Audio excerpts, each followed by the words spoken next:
happy to bring recording is in progress. Sorry. To bring forth a bunch of my colleagues and introduce you to some folks here in Nashville and beyond that that work in the water world, and more specifically work in the FEMA world, which is always this big thing that's out there and kind of nebulous in our discussions about what constitutes funding from FEMA, what are allocations, what's the hazard mitigation grant program, what are BRIC funds. And I always come with some garbled tidbit to our region meetings and try to get you to apply for funding, but they're going to tell you a lot more about how that can be done, how to do it advantageously, and a little bit of who to talk to in Tennessee about these topics. So I will introduce our three folks that we're going to have talk to you. I'll go alphabetically because why not? I'll go, the first is Christina Phillips, who's sitting across from me. Hello. We have a very fancy camera today as well. It's called the Owl. It features people as they speak. Christina Phillips has been with C.D. Smith for about 3 years now. She's a Clemson grad. She's a Clemson Tiger and does quite a bit of sewer modeling outside of the FEMA technical reviews and a bunch of stuff within the FEMA programs that we help administer. Next to her here in Nashville is David Jacobs, who is a UT Knoxville grad. David, you got what, like 8 years, 7-8 years with C.D. Smith now? 8.5 now, yeah. Yep. So you do a bunch of HECRAS, you do water supply, and a ton of other water support in addition to being a National Technical Review member, pod lead, all kinds of different stuff. And our other colleague that is in, I guess in theory, quote unquote, Denver, you live at Estes Park, right, Erin? That is Devin Schultze. I do live in Denver. Oh, you live in Denver. Oh boy, We're all learning things today. Yeah. I've done it in Paris, but you are an SMU grad, and, yes. and you've been with CDM for 3 or 4 years, something like that. Yeah, about 4 or 5. 4 or 5. Yeah, I know. I forget after it's been a few years too. You count the months, you count the years, and then you count the decades. But I'm going to get out of these 3 wonderful, knowledgeable folks' way and let them talk to you about the HMA grant program and how you can do your best to get funding, or at least navigate the process. Yeah. Share my screen. Feel like it's best if you share first and then hit present, hopefully. All right.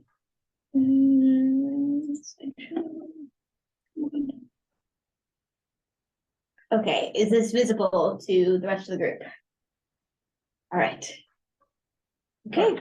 Well, David, to kick us off. All right, so I'll get started. Our presentation is called Increasing Resiliency Through FEMA HMA Grants.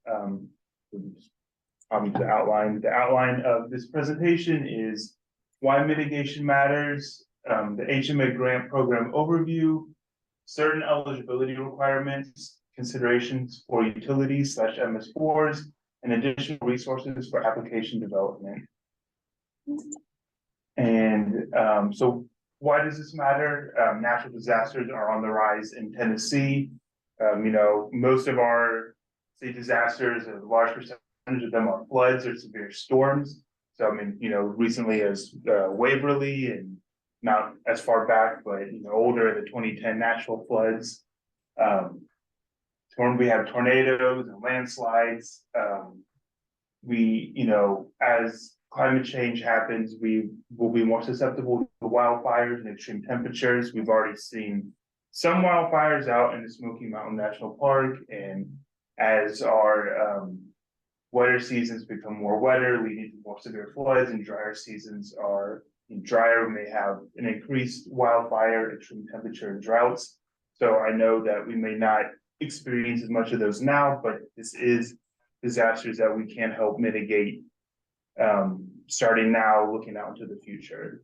The top 4 are definitely, the more common ones now. But again, we can think about out into the future to help build resiliency. So we know we need to address these issues, but how will we fund it? Which is great because that is what this presentation is all about. These funds are for eligible mitigation measures. So what do we want that to do? That reduces disaster losses and fosters resiliency. One of the main things we want to do as a part of this is break the cycle So historically, we have had disaster damage and then we reconstruct it, and then we have disaster damage again. And what we really want to do is build our infrastructure to maintain a higher level of protection, so that way we don't just continually have disaster damage. I know it's difficult with flooding because you are always susceptible to larger storm events, but throughout this program, we're hoping to help mitigate as much as we can. And a note for this is these funds we talk about in this presentation are not the only FEMA funds available. These are just one of the many pots of funding that is there for disaster mitigation and disaster assistance. And as part of the HMA grants program overview, there's 5 main programs. The 3 in the blue boxes are more only specific to Tennessee, but again, not necessarily required, or the only ones available. The first one is on the top left is the Hazard Mitigation Grant Program, or HMGP. This is post-disaster. What that means is it's based on a presidential disaster declaration. So when the president says this was a disaster, FEMA is then authorized to release funds to the state to help fund any kind of mitigation. It doesn't have to be related specifically to that disaster. So if we think we have a drought project we would like to fund that is eligible under a HMGP grant, even if it was declared under a flooding event. To the top right is BRIC, or Building Resiliency Infrastructure Communities. And this is any eligible project type, and this is a non-disaster. So what that means is this is a part of a yearly review, and I believe the application period for that will open sometime in the fall. So BRIC is kind of an all-encompassing program which can have safe rooms, flooding, wildfire, earthquake, soil stabilization, or landslide prevention. And then the third, similar to BRIC, is a non-disaster for flood mitigation assistance, or FMA. And that it is for flood projects only, and it is for NFIP insured buildings, because that is typically the pot of money that funds those projects. So those are the requirements for that. And similar to BRIC, that is non-disaster, which means that the application period for that is a yearly application period. So you do not have to wait for a disaster to occur to try to get those FMA funds. Those are the 3, I'd say, higher priority grant programs that we would probably typically see in the state of Tennessee. The other 2 are the HMGP post-fire assistance. So this is post-wildfire, and it opens after state's first fire management assistance grant of the year. And the 5th one is pre-disaster mitigation, or PDM. This pot of money is specific congressional community projects, and it was replaced by BRIC. I believe I'll be passing it off to Erin. Yeah, so let's look at an example of mitigation in action instead of just thinking about, kind of these high level administrative structures. So this is a project case study that FEMA has put out. It's in South Dakota, not Tennessee, but a lot of these issues are going to be similar across the country, right? So in this particular one in Lincoln County, there was a major flood event in 2010. It sparked a presidential disaster declaration, which means that they got HMGP, Hazard Mitigation Grant Program, funding available. And you can see the extent of that damage in the picture on the right. This whole road washed out. I'm sure, much larger impacts there. But even in the midst of that, even though this is a bad disaster, it opens up these funding opportunities, right? So through this, they were able to upsize their culverts at some railroad crossings, increase the flow capacity for the existing channels, and they were able to fund $1.8 million of their $2.4 million project through HMGP. So this was completed in 2017. So you will notice there, HMGP won't fund the entire project, and, the timelines are a little bit long. There's a lot of requirements that go into these grants, but also there is a lot of funding available. And so being able to think creatively about these before the disaster happens can be really helpful, so that when that funding becomes available, communities like Lincoln County or like you are able to take advantage of it. Okay, so we're going to look a little bit about take a step back and look at some of the eligibility requirements. Who can apply for these grants and what can you actually apply for? So first, just a little bit of terminology.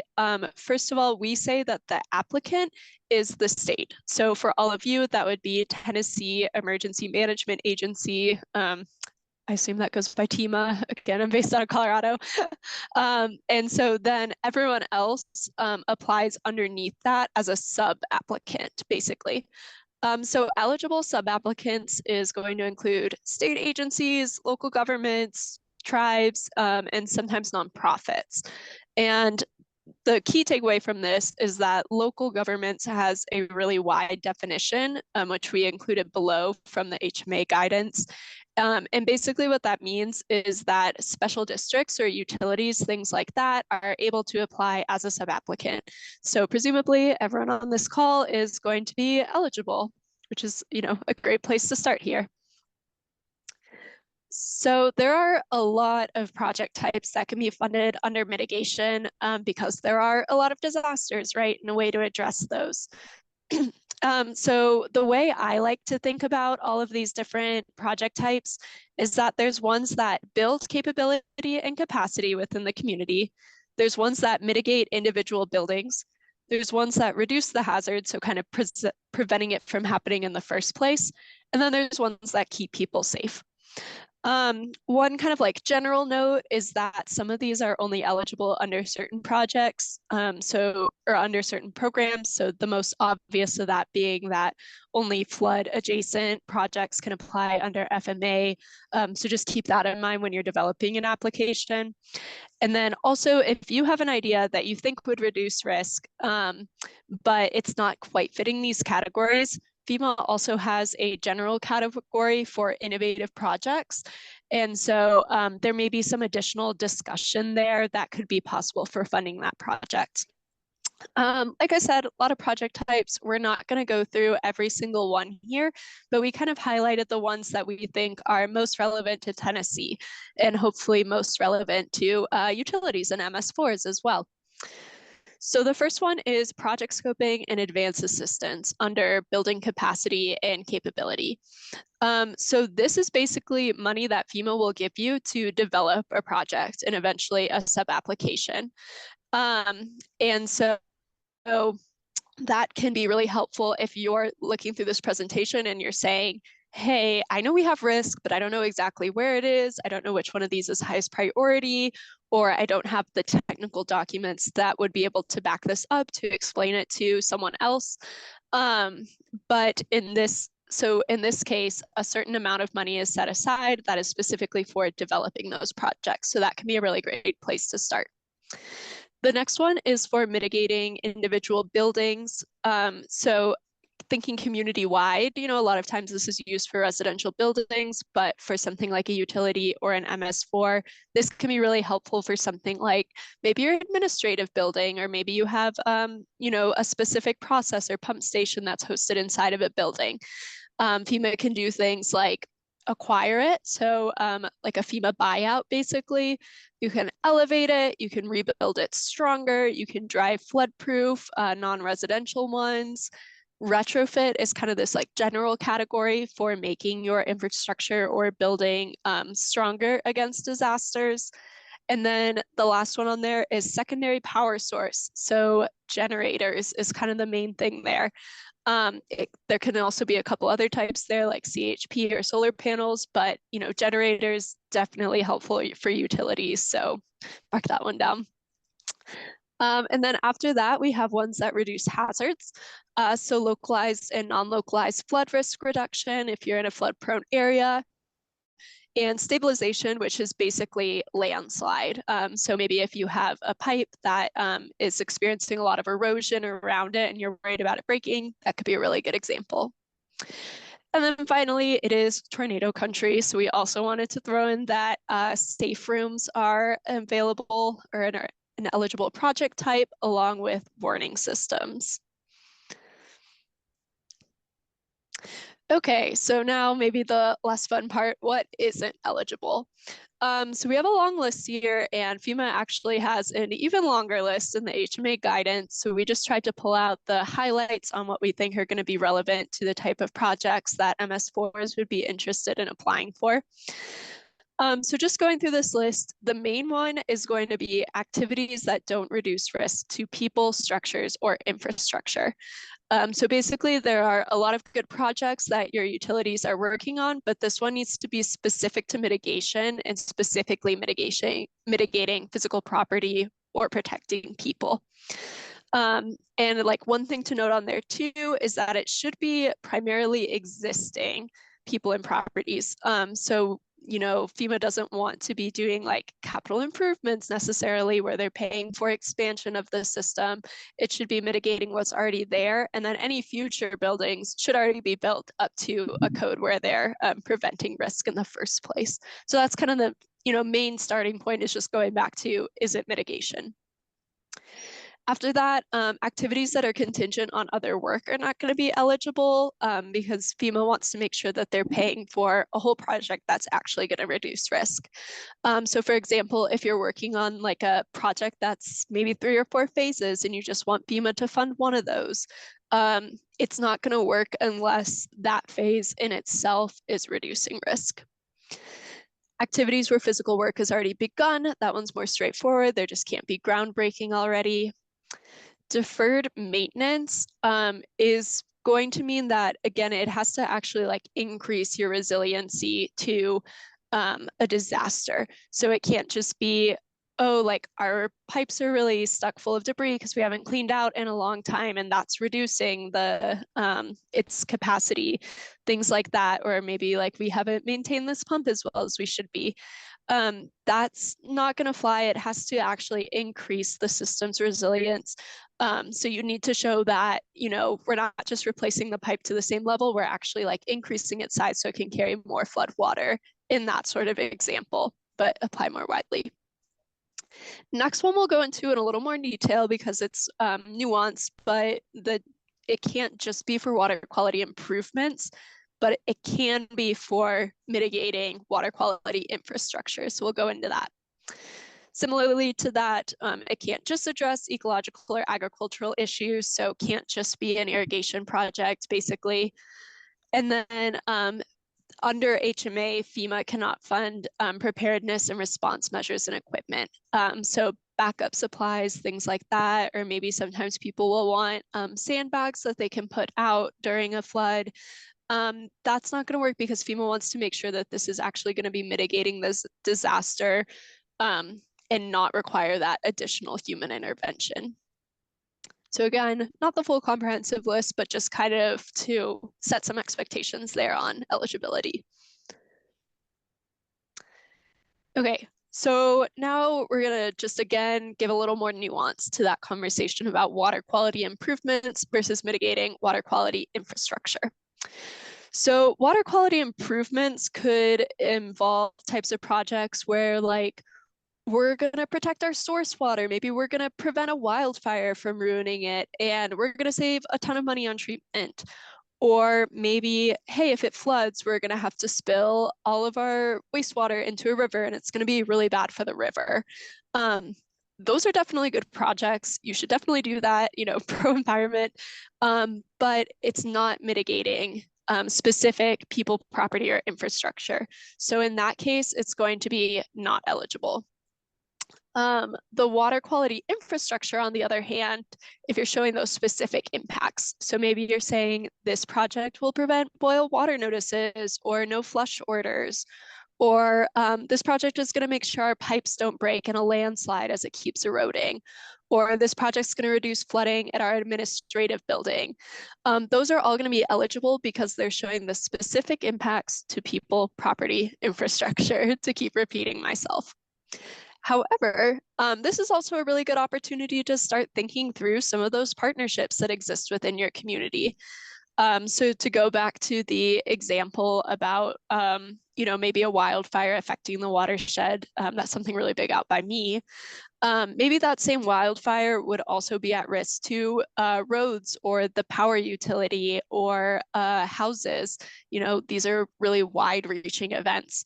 And so it might not be the primary benefit in that case, but you could work with other communities or other groups within your community to start thinking through some of those wider impacts. And maybe they're pitching it as, you know, this project is going to save all these houses, but then you as an MS4 are also going to get that benefit of protecting source water. So again, you know, we want to keep these guidelines in mind, but be able to be creative with them and thinking through some of these ways that we can team across our communities to build more resilience overall. All right, and then just a few more eligibility requirements, just so we're not, you know, making this sound easier than it is basically. The first one is that your community has to have a hazard mitigation plan. That's not something that would be on the utility to write or implement, but it's something that you should check is available because that can be an issue. Feasibility and effectiveness is going to be proving that this solution is actually going to reduce risk and reduce the hazard. So it's not just showing that it can be built, but actually showing that it's going to help.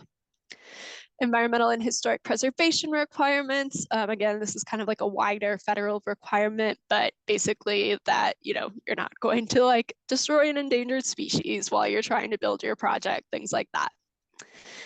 Cost share, like we mentioned in our initial example, FEMA will typically pay up to 75% of your project cost for these grants. So you will need to document that you're able to pay the other 25% or how you're going to pay that. Administrative requirements, bunch of forms, super fun if you like forms. And then duplication of benefits is going to be things like making sure this project isn't double funded.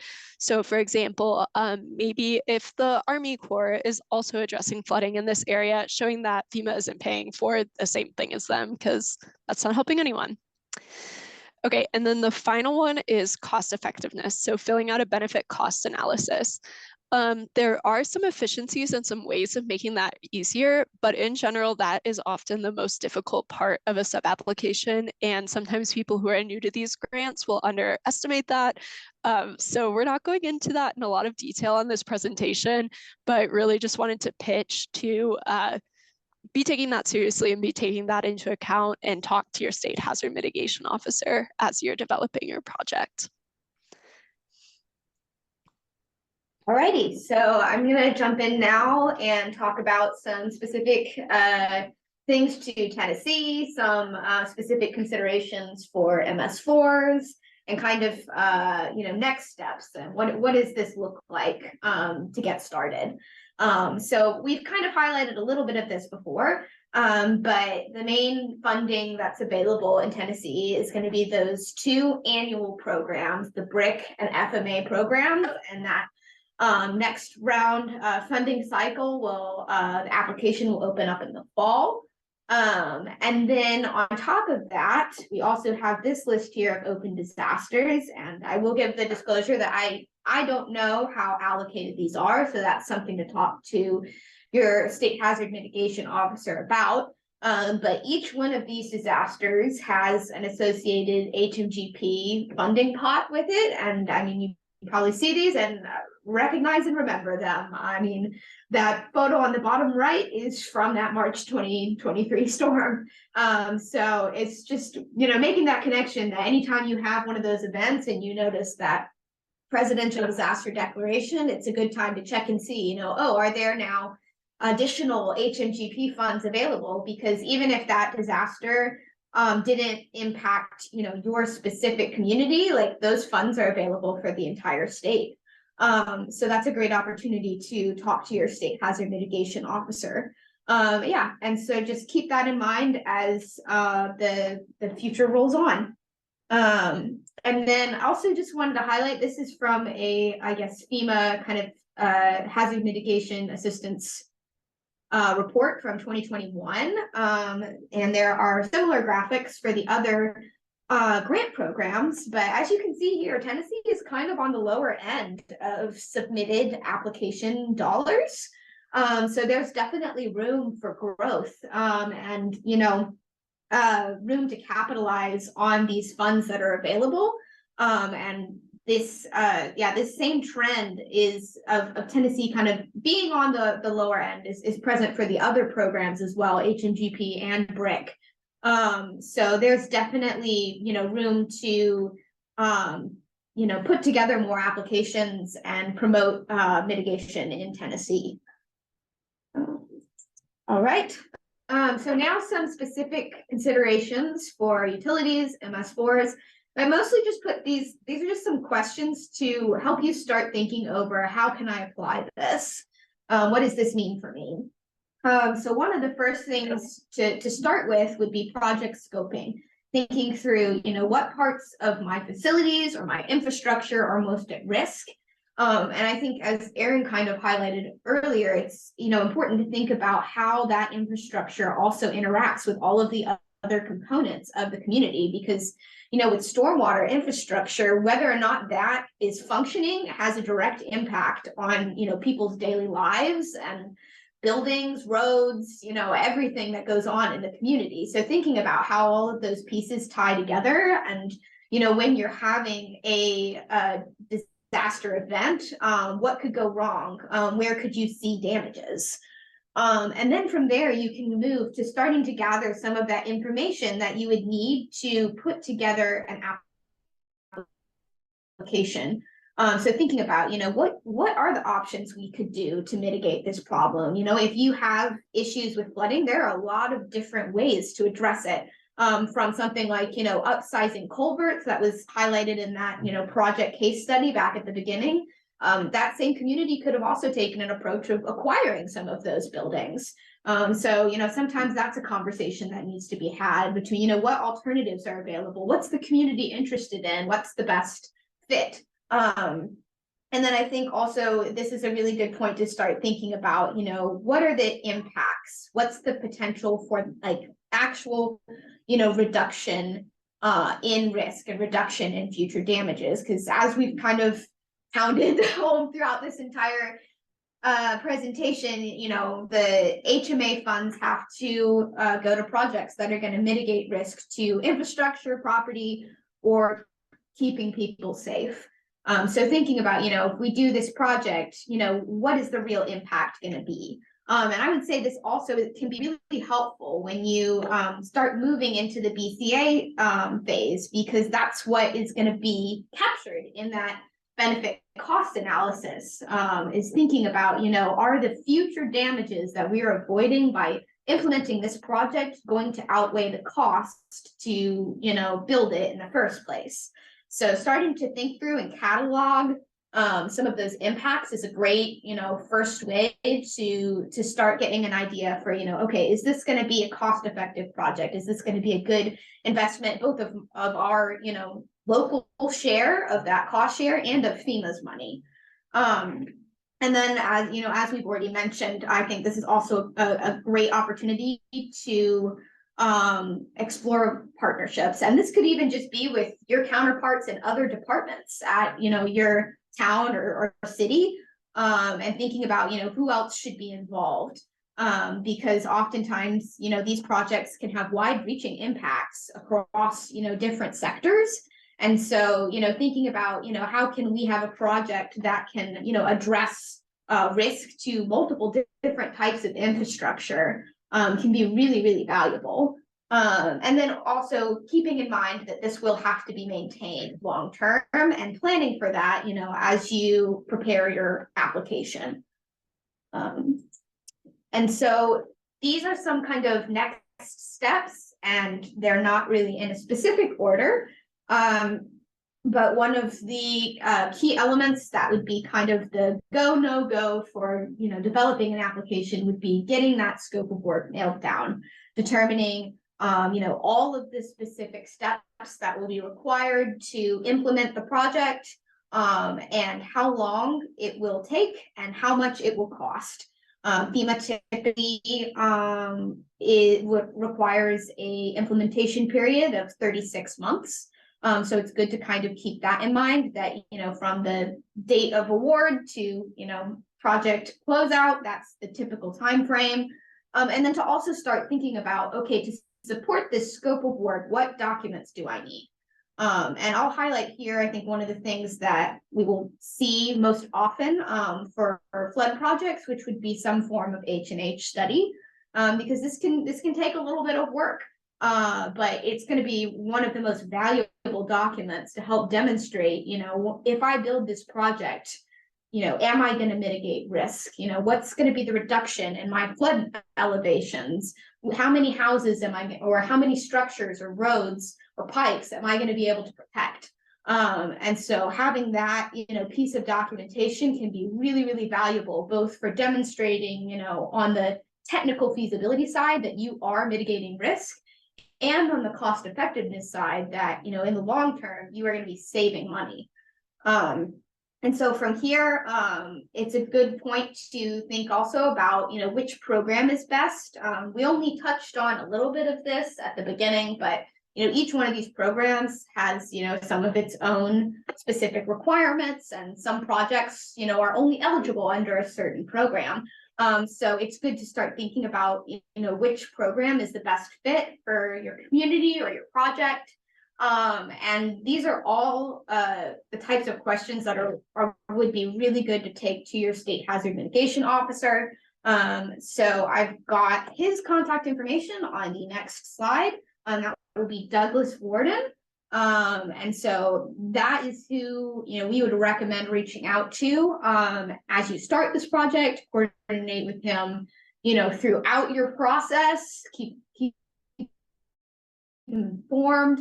But he's going to be a great resource to, you know, help walk you through, you know, if you have additional questions about whether or not your project is eligible, if you have questions, you know, about, has this been done before? He's going to have, you know, visibility on what sorts of projects have been submitted and funded in the past, and have a lot of valuable knowledge to share. So that is a really great place to start. And then we also have some resources here. I'm going to come to those in a second, but before I jump to that, I want to kind of back up and I guess go back to something we brought up at the beginning, because I know that like this is a lot of information. There are a lot of steps, and you know, sometimes you don't have the resources to move these projects forward. So if this is feeling very overwhelming, FEMA has started to put together some opportunities to provide assistance on that front. And one of those we highlighted earlier, which is project scoping. So that's, you know, funds that are available specifically to help you develop projects, to help you study your risk and evaluate different alternatives and identify the best options. So those are funds that are available. In addition to that, the BRIC program has recently started an offering of non-financial technical assistance. So in addition to their financial grants that can be applied for, now communities can also apply to receive technical assistance to help them develop applications, where FEMA will work directly with the community to help them, you know, understand their risk, to help them put together an application and figure out which projects are going to have the most impact for their community. So, and those are just two examples, but there are a lot of new resources available to really help you get started. It's like, we recognize that there are a lot of steps and it can be a little bit overwhelming, but there are definitely a lot of good resources to look into. And so with that, also wanted to just take a second and highlight some of the, I guess, actual materials that are available. And so Aaron was going to show a couple of those actually in the FEMA website to just show you where those are if you are interested in learning more or getting a little bit more information on, you know, whether a certain project where it might fit. So I think I can see her screen, so hopefully everybody else can, and I'll pass it over to her. Sweet. Yeah. So I'll put these sorry, not these chats in the link, these links in the chat as well. But just these were a couple that were mentioned on that last slide, and just to show you how to navigate this. So this one is the application support material it's for HMGP. Honestly, it applies more widely than that. It'll still kind of give you tips and tricks, and it's basically a checklist for filling out a sub application, which is very useful because every state does HMGP a little bit differently, so it can be a little confusing. So basically, when you're going down here, if you have a specific project type in mind, say I want to look at flood risk reduction, since that's a lot of what we've been talking about, you can select it, you can search your media, and then you'll see we have a lot of documents, even just for flood risk. So we're going to have some information specific to EHP. We're going to have instructions, an overview, and then this application example document is the one that's basically going to be a checklist. So this one will be really helpful. You can start thinking through what, specific information you're going to need just administratively. But then it's also going to go through a lot of this, like, how do I actually write up a project narrative in a way that's going to be clear to FEMA and address their concerns? What are some of these EHP concerns? So again, this is just an example, basically. But especially if you're at a starting point, you're not sure exactly what program you're going to be applying under, this will be a really great place to start thinking through all of that. And again, we have that for 13 different project types now, so that should be enough to get you started. And then you can go through and kind of read up more on what type of information would be required. And then our next one, I like to pitch this as, if you are loving this talk and you wish you could read 600 more pages about HMA, boy, do I have a new document for you. It is the HMA Program and Policy Guide. So this was very recently released or just updated. And we're obviously not going to go through this thing, but just want to show you guys that if you're looking for more details, you're going through and you're like, I'm actually not completely sure about the eligibility requirements. It's pretty easy to navigate through here. So like we have the whole eligibility section, and then there's a whole part that just goes project type by project type through what specific things you're going to need to provide for that, what makes it eligible, what doesn't. There's a whole section on the BCA on cost effectiveness. So if you want a little bit more detail, or if you're not sure, again, your state hazard mitigation officer can be a good person as well, but this is really going to be a great resource to start with. That's going to go through a little more detail. So again, I'll go ahead and I'll put those in the chat. But just to wrap us up before we get to questions, I mean, as noted, like none of us work for FEMA. We're not here because we want you to apply for our grant program. We just truly believe that, resiliency is important and mitigation is important, and we want all of these utilities in the communities where we live to have the opportunity to really invest in our future. I know these grants can sometimes be intimidating to people, but there really is so much funding available, and FEMA really does want to help you get through this process, and all achieve better communities together. So just kind of wanted to end with that general pitch. But then, yeah, if there's any questions, you're welcome to come off mute, or I'm not seeing any in the chat right now, but welcome to put them there. I have a couple of tidbits to chime in regarding Tennessee and everything else that's gone on the past couple of years around this topic. Is that there was Senate Bill 2525 last year, and its accompanying House bill, which sought to establish the Tennessee Flood Resilience and Community Preparedness Task Force. That was spiked in committees, and it didn't happen. So the signaling on the state level, at least in Aaron Rodney's opinion, is that we're kind of on our own as communities, MS4s, to try to attack and get this funding. And there probably is not going to be an additional office that represents us and does a good job of preparing your sub applications beyond what TEMA does. At least not right now. I haven't heard any more about that bill this year. If somebody else knows about that sort of bill, I'd love to hear more about it, but after last April, when it got spiked, I heard it fall apart.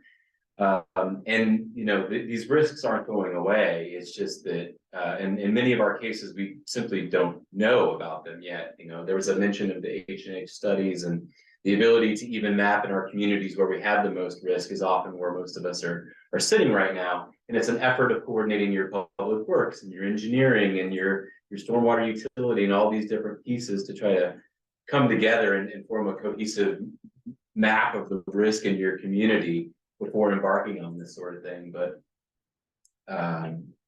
there's a question.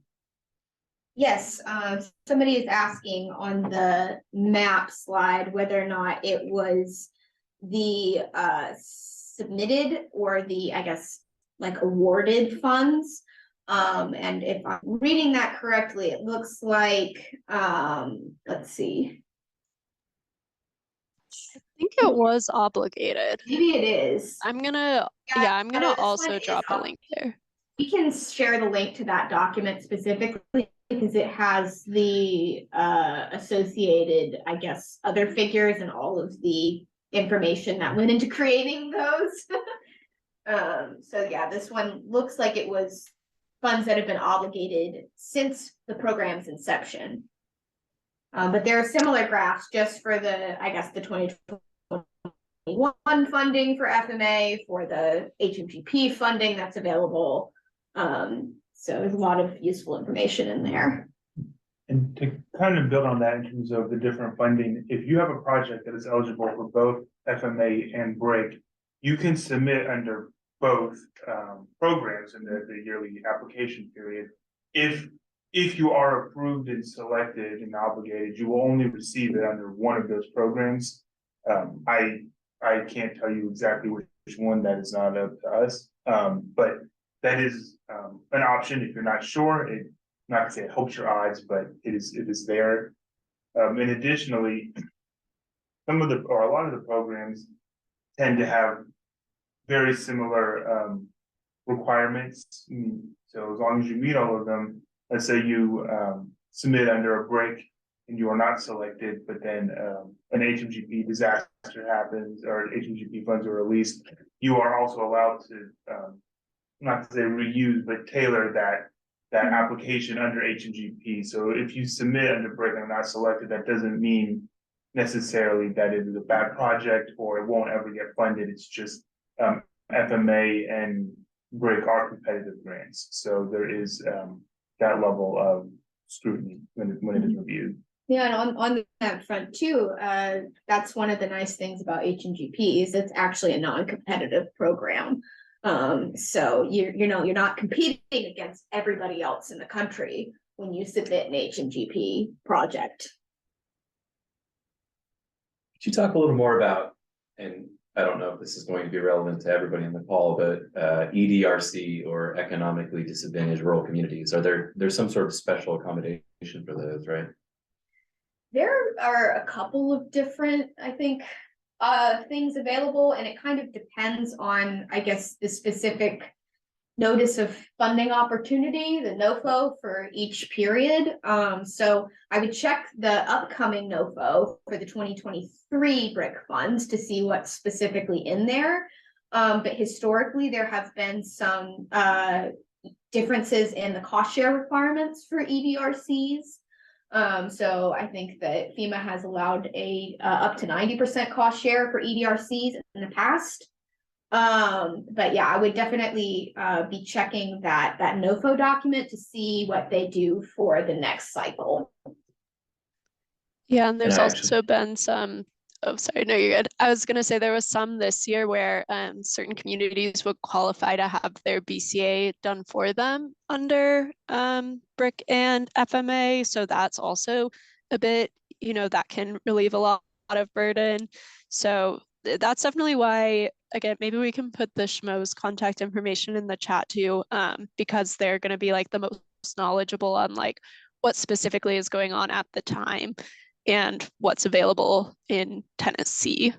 Can talk through some of those ways to ease that burden. And what I was thinking about as we're talking about matching funds, that, 75%, if you will, of the funds will be matched. So your 25% of that money, it could be millions of dollars. What sorts of funding sources would you commonly see as proof? Is it like a dedicated stormwater utility fee or state revolving funds, bonds? What sort of things outside of just a general fund? Because that's probably a tougher sell, is like, we just have a dedicated revenue stream that we're competing with our fire department for. Do you see state revolving funds and other funding sources as a possibility for those? I feel like there are lots of options for non-federal cost share, and maybe, I know we're just like spitting documents at you, but I know I can add the FEMA document on cost share and non-federal cost share options, because there are a lot of options. There are some unique options as well. But yeah, I feel like those are the types of things that we'll see. I mean, if you have a project that's like a smaller scale, like, an acquisition or elevation, sometimes the homeowner is even involved in the non-federal share. But there are a lot of options. So I definitely would not be able to name them all off the top of my head. But I can find that document and stick it in the chat. And there is also a section on cost share in the HMA guidance. It's, from what I'm looking at, it's not like as specific as I think the one Christina is going to pull up. But again, if you're looking for just, one document that's going to have most of it, that also goes through some of those cost share quirks, like when, FEMA can pay more than 75%.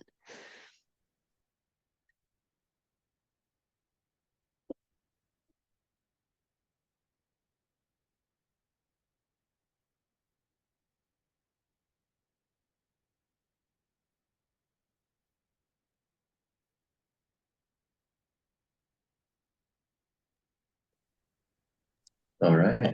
Do we have any other questions? And open floor for anybody else.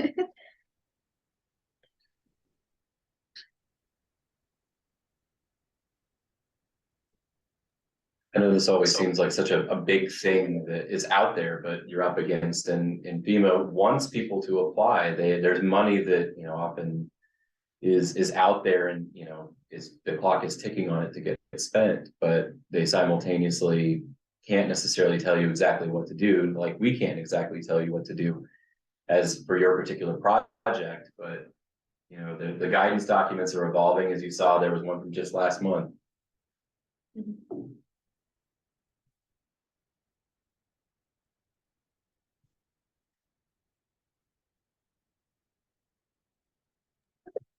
I have to run to another meeting, but this was so good. Thank you guys so much. Thank you. Thanks for joining. Thank you all for participating today. Are there any other questions, last minute thoughts, anything else left? Well, I want to remind you all that I do record these, and they will